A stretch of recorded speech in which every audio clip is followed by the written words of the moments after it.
Imagine being the government of the United Kingdom, wielding a massive parliamentary majority, controlling the legislative agenda, having all the power in the world, and then getting repeatedly bollocked by the common speaker like a naughty schoolchild who keeps forgetting their homework. That's exactly what's happening to Keir Starmer and his ministers right now. Sir Lindsay Hoyle, the Speaker of the House of Commons, has had enough of Labour treating Parliament like an inconvenient afterthought, and he's issued what can only be described as a series of brutal public tellings off. And now a committee of MPs has backed him up with a scathing report that basically says, "You're breaking your own rules, stop it, and start showing some respect." Welcome to UK Political Insight, where we watch the government get absolutely destroyed for thinking they're too important to follow basic democratic principles. Today we're diving into why Labour keeps leaking announcements to the media before telling MPs, why the Speaker is absolutely fuming about it, and what it means when Parliament itself says enough is enough.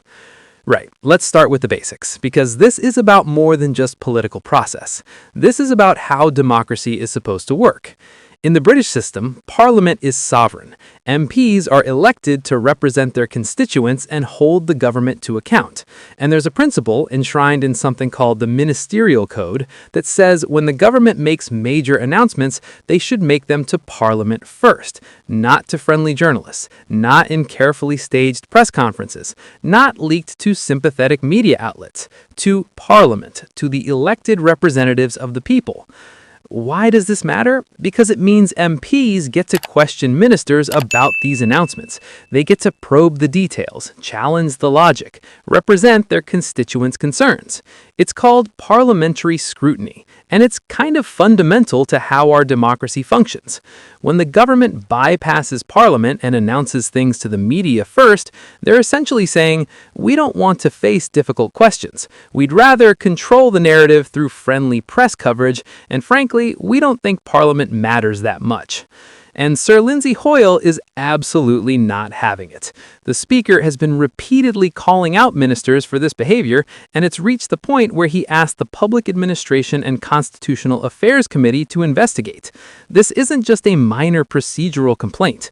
This is the Speaker, who's supposed to be politically neutral, getting so frustrated with the government's contempt for Parliament that he's taking formal action.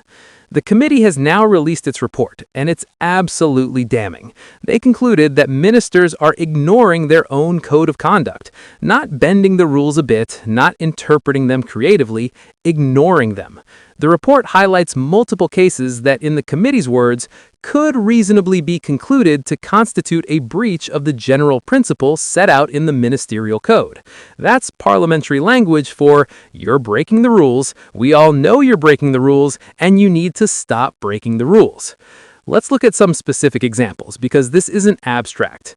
In May 2025, the government launched new immigration policies. Huge topic, massive public interest, the kind of thing MPs would obviously want to question ministers about.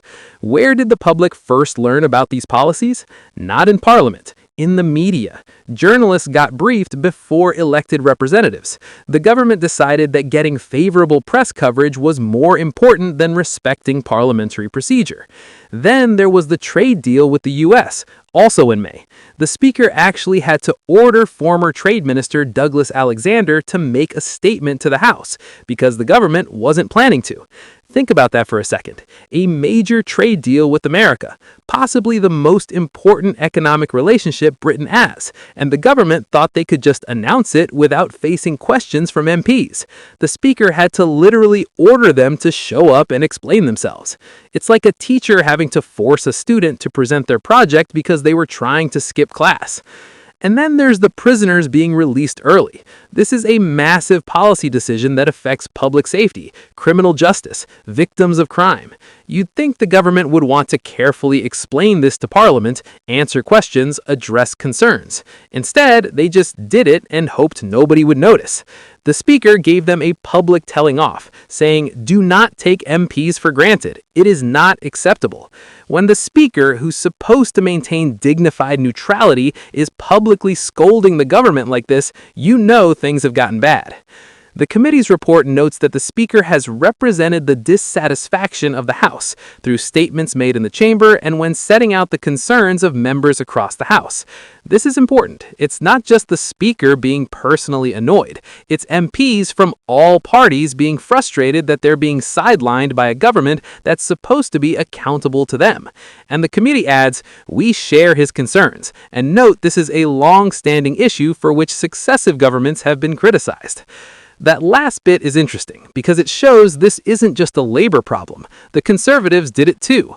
Governments of all stripes have tried to bypass Parliament when it suits them. But the fact that it's a long-standing problem doesn't make it acceptable. If anything, it makes it worse because it means successive governments have learned they can get away with it, so they keep doing it. Committee Chair Simon Hoare absolutely nailed it in his statement. He said, "The government must take its responsibilities to Parliament under the ministerial code seriously. It is not a political version of pick and mix." I love this line because it perfectly captures what's happening. The government is treating the ministerial code like a buffet where you choose what looks tasty and ignore everything else. Don't fancy parliamentary scrutiny today? Just skip it. Want to control the media narrative? Leak to friendly journalists. Facing difficult questions? Avoid Parliament and do a press conference. Hoare continues, "It is the crucial mechanism for ensuring accountability to members of Parliament, and therefore the public. This is the key point. When the government avoids Parliament, they're not just disrespecting MPs, they're avoiding accountability to the public those MPs represent. Every time a minister leaks an announcement to The Guardian or The Telegraph, instead of making it in Parliament, they're denying your MP the chance to ask questions on your behalf. They're dodging scrutiny. They're putting spin before substance." The really brutal part of Hoare's statement comes next. "We cannot have a continuation of the Speaker reprimanding ministers in the chamber, for the minister to offer some sort of apology or justification only for the same breach of the code to happen a few weeks later. This is the cycle we're trapped in. Minister breaks the rules, Speaker calls them out, minister says sorry or offers some weak excuse, everyone moves on. Then, a few weeks later, the same thing happens again. It's like a child repeatedly being caught with their hand in the cookie jar, promising not to do it again, and then immediately doing it again because they know there are no real consequences." And Hoare drives the point home. Parliament cannot be sidelined, and Parliament will not let itself be sidelined. All of our constituents deserve better. This is Parliament drawing a line. They're saying, we're not going to keep accepting this. The days of ministers treating the Commons like an optional extra are over, or at least they should be. The warning about perpetuating a cycle of growing discontent between Parliament and the government is particularly ominous, because what happens when Parliament and the government are at war? Nothing good. You get gridlock, you get constitutional crises, you get a breakdown in the basic functioning of democracy, and all because ministers can't be bothered to show up and answer questions before making announcements.